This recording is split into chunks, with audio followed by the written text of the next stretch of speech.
अली बाबा के शरीक बानी जैक मा के बारे में बहुत सी कयास आराइयां बिल आखिर उस वक्त दम तोड़ गईं जब उन्होंने 2 साल से जायद अरसे बाद मंजर आम पर आकर ज़राअत के शोबे में बड़ी सरमायाकारी का ऐलान कर दिया। कहा जा रहा है कि 2020 के बाद से बज़ाहिर गुमनामी की जिंदगी गुजारने वाले 58 साला जैक मा दरअसल 3 साल तक दुनिया भर से एग्रोटेक की मालूमात इकट्ठी करते रहे हैं और अक्टूबर 2020 में अली बाबा से रिटायरमेंट के बाद एक बार फिर अपने जोरे बाजू को आजमाने के लिए मैदान में आ चुके हैं। दोस्तों, हम इस चैनल पर आपके लिए ऐसे लोगों की सरगुज़श्त बयान करते हैं जो अपनी ज़हानत और मुस्तकिल मिजाजी के बलबूते पर नौजवानों के लिए एक मिसाल बन गए। ये कम उम्री में अंग्रेजी ज़बान सीखने के लिए 9 साल तक अपनी साइकिल पर रोज़ाना 27 किलोमीटर का सफ़र करने वाले मा यून की कहानी है, जो आज जैक मा के नाम से 24.9 अरब डॉलर्स मालियत के असासों का मालिक है। डेली बिट्स की एक और मालूमाती और दिलचस्प वीडियो में आप सबको खुश आमदीद।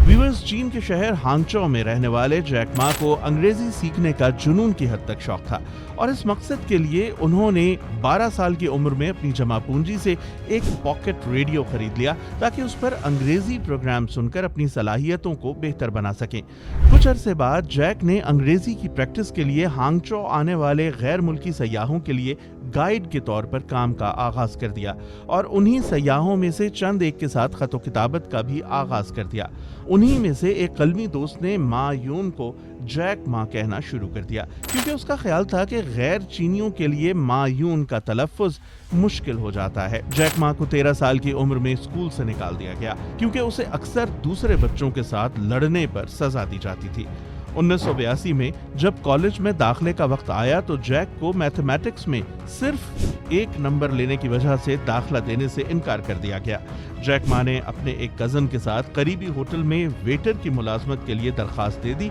लेकिन उसे ये कहकर मुलाजमत देने से इनकार कर दिया गया कि वो कद और वजन दोनों के मेयार पर पूरा नहीं उतरता। अगले साल जैक मा ने कॉलेज में दाखिले के लिए फिर से कोशिश की, लेकिन इस बार मैथमेटिक्स में 19 नंबर आने की वजह से वो एक बार फिर दाखिले से महरूम रहा। घर वालों की जानिब से आला तालीम का ख्याल तर्क करने पर जोर देने के बावजूद जैक मा ने हिम्मत नहीं हारी और अगले साल इसी मजमून में 89 नंबर लेने के बाद अंग्रेजी डिपार्टमेंट में तालीम का आगाज कर दिया। हांगचो नॉर्मल यूनिवर्सिटी में 1988 में अच्छे नंबरों से आर्ट्स में बैचलर्स डिग्री लेने के बाद उन्होंने 13 मुख्तलिफ मुलाजमतों के लिए दरखास्तें जमा करवाईं, लेकिन हर जगह नाकामी का सामना रहा। एक इंटरव्यू के दौरान जैक मा ने बताया कि उन्होंने KFC में भी मुलाजमत के लिए दरखास्त दी, जहां उन समेत 24 उम्मीदवारों को इंटरव्यू के लिए बुलाया गया। जैक मा को ये कहकर मुलाजमत देने से इनकार कर दिया गया कि वो इस मुलाजमत के अहल नहीं है,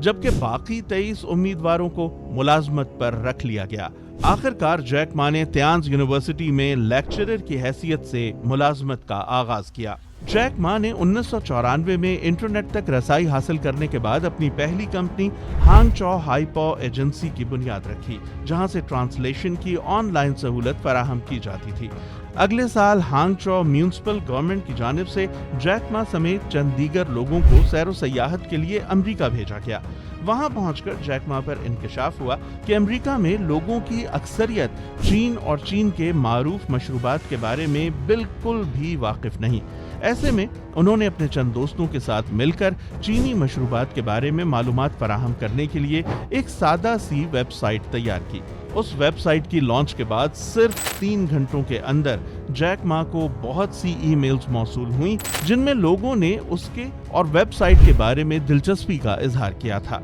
यही वो वक्त था जब जैक मा को एहसास हुआ कि इंटरनेट एक इंतहाई कारआमद जरिया है। 1995 में जैक मा ने चाइना पेजेस के पहले और अपने दूसरे दफ्तर का आगाज किया और इसी नाम से इंटरनेट पर डोमेन भी खरीद ली।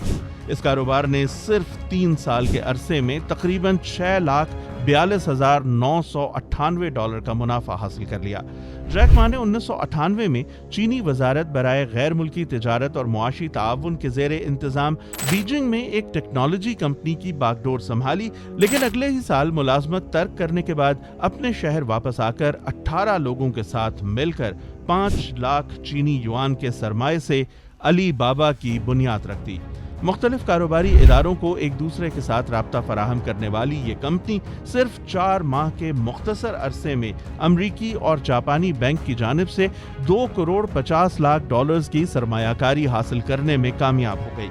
इस कंपनी का बुनियादी मकसद चीन में मकामी सतह पर ई कॉमर्स का फरोग और चीनी कारोबारी इदारों को ऑनलाइन प्लेटफॉर्म मुहैया करना था। 5 साल बाद जैक मा ने ताओबाओ मार्केट प्लेस के अलावा अलीपे, अलीमामा और लिनक्स के नाम से मजीद कंपनियों का आगाज कर दिया। आलमी सतह पर ताओबाओ की तेज रफ्तार मकबूलियत को देखते हुए अमरीकी ई कॉमर्स के मारूफ ग्रुप eBay ने उसे खरीदने की पेशकश कर दी, जिसे जैक मा ने मुस्तरद कर दिया। जैक मा को उनकी मुसलसल कामयाबियों के एतराफ में मुख्तलिफ एजाज़ात से भी नवाजा जा चुका है। साल 2004 में उन्हें चाइना सेंट्रल टेलीविजन की जानिब से 10 कामयाब ताजरों की फहरिस्त में शामिल किया गया।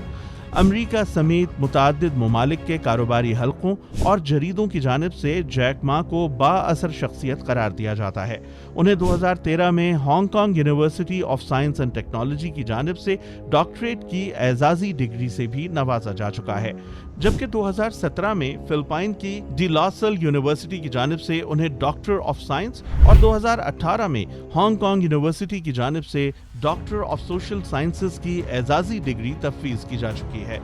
जुलाई 2020 में कोविड-19 के खिलाफ जिद्दोजहद के एतराफ में उन्हें उर्दून के शाह अब्दुल्ला दोयम की जानिब से फर्स्ट क्लास मेडल और अगस्त 2020 में सदर पाकिस्तान की जानिब से हिलाल कायदे आज़म से भी नवाजा गया। 1999 में अली बाबा ग्रुप के एग्जीक्यूटिव चेयरमैन के ओहदे पर तैनात रहने वाले जैक मा 1 अक्टूबर 2020 को ये कहकर अपनी जिम्मेदारियों से सुबुकदोश हो गए कि अब वो अपनी बाकी जिंदगी खिदमत खल्क में गुजारना चाहते हैं। चंद हलकों का दावा है कि जैक मा ने यह फैसला चीन में बैंकारी के निज़ाम पर तनकीद के बाद चीन की हुकूमत के दबाव में आकर किया, जिसके बाद वो 2 साल से ज़ायद अरसे तक मंजरनामे से गायब रहे और इस दौरान चीनी हुकूमत ने उनके कारोबार के खिलाफ कार्रवाइयां भी जारी रखी। लेकिन खुद जैक मा इस बात की तरदीद कर चुके हैं, जबकि उनके करीबी हलकों का कहना है कि जैक मा अक्टूबर 2021 के दौरान माहौलियाती मसाइल से मुताल्लिक ज़राअत और टेक्नोलॉजी के बारे में आगाही के लिए स्पेन में मौजूद थे, जहां से उन्होंने एग्रोटेक का तफसीली मुताला करने के लिए हॉलैंड, जापान और थाईलैंड का भी सफर किया। इसी बुनियाद पर अक्टूबर 2020 से जनवरी 2021 तक उनकी अवामी सतह पर मौजूदगी और इस दौरान उनके कारोबार के खिलाफ कार्रवाइयों को महज इत्तेफाक करार दिया जा रहा है। इन तमाम क़यास आराइयों, खबरों और दावों से क़तई नज़र अमली तौर पर देखा जाए तो गुज़श्ता तकरीबन 3 साल से ज़ायद अरसे तक बज़ाहिर ज़वाल का शिकार रहने वाले अली बाबा ग्रुप के शेयर्स की कीमत जुलाई 2023 से एक बार फिर बुलंदियों की तरफ गामज़न है। कहा जाता है कि माजी में एशिया की अमीर तरीन शख्सियत कहलाने वाले जैक मा गुज़श्ता तकरीबन 3 साल के दौरान 61 अरब डॉलर्स मालियत के असासों में से आधे खो चुके हैं। लेकिन ताज़ा खबर यह है कि अली बाबा ग्रुप होल्डिंग के बानी और साबिक चेयरमैन का चीन के शहर हांगचौ में माहीगीरी और ज़राअत के हाल ही में कायम होने वाले स्टार्टअप में सरमायाकारी का मुआहिदा तय पा चुका है। ये नया मंसूबा, जिसमें ज़रई मसनूआत की प्रोसेसिंग और रिटेल सेल के साथ साथ ऑफशोर विंडो पावर सिस्टम्स की तरक्की भी शामिल है, अली बाबा से रिटायरमेंट के बाद खुराक और ज़राअत के शोबे में जैक मा की गहरी दिलचस्पी की अक्कासी करता है। इससे जाहिर होता है कि जैक मा की कहानी अभी खत्म नहीं हुई, सिर्फ अपडेट्स की मुंतज़िर है। ई कॉमर्स की दुनिया में चाइनीज अमेज़न कहलाने वाली कंपनी अली बाबा का वजूद आगाज में हर कदम पर बारहा नाकामियों का सामना करने वाले जैक मा की जिंदगी हर शख्स के लिए एक जिंदा मिसाल है, जो अपनी नाकामियों पर दिल बर्दाश्ता होने के बजाय मंजिल की तरफ गामज़न रहता है। हमें उम्मीद है कि आपको हमारी वीडियो पसंद आई होगी। वीडियो को लाइक करना मत भूलें, हमारा चैनल सब्सक्राइब करके बेल आइकन जरूर प्रेस कर दें, ताकि आप मुस्तकबिल में भी ऐसे दिलचस्प और हैरानकुन वीडियोस से महजूज होते रहें।